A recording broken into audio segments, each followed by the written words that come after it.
I mean, naturally, the Dutch government was and is pretty involved, or specifically in Brussels, to push those questions forward, because naturally they have a closer relationship with the semiconductor industry. They have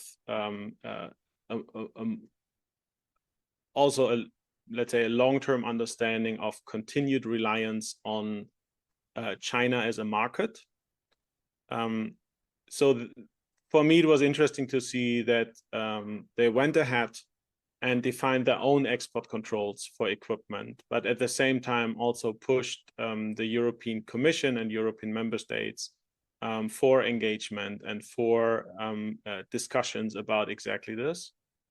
And last point, even though technically it's not the European Union anymore, I was pretty pleasantly surprised by the UK government's semiconductor strategy, just because it is fundamentally different. Of course, most of the media attention made fun of the minuscule amount of money that the UK government wants to put in the industry. They have, I think, £1 billion over, I think, 10 or 20 years time frame. So compared to other investment, this is really nothing. But what I really appreciated about the UK strategy is that they are very clear what it's not about.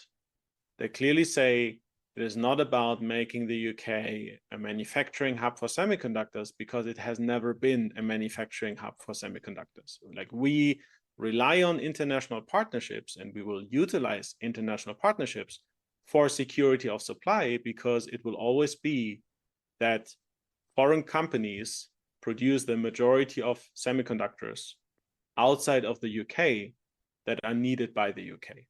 And then if you see that you will have continued dependence on a foreign technology provider, your best shot is trade negotiations, trade agreements, international cooperation, international partnerships.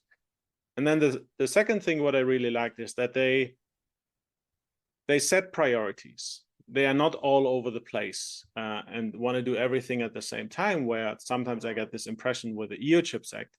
But they say, look, we are strong in design. We are strong in IP. We like that. We want to strengthen that.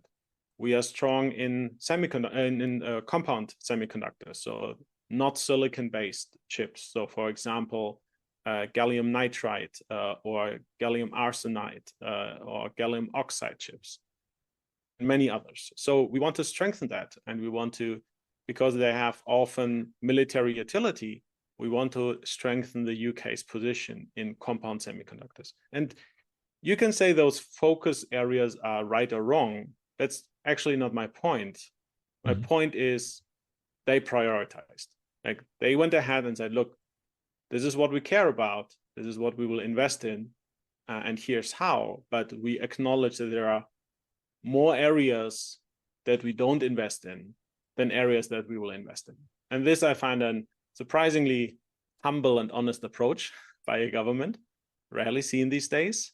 But at the same time, they're also, more than I would say most of the European member states that I know of, they really backed it up with hiring administrative staff to work on the semiconductor strategy. So we have now several people in the Department of Science, Innovation and Technology, a newly formed department that are only working on the UK's implementation of the semiconductor strategy.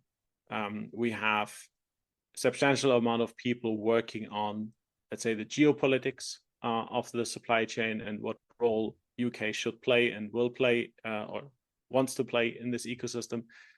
So I just appreciate the recognition by the government that any and all of these ideas need to be backed up by people in the government having the resources in terms of days per week to get smart on the issue, to think through the challenges. And again, this I don't see in many other European member states, unfortunately.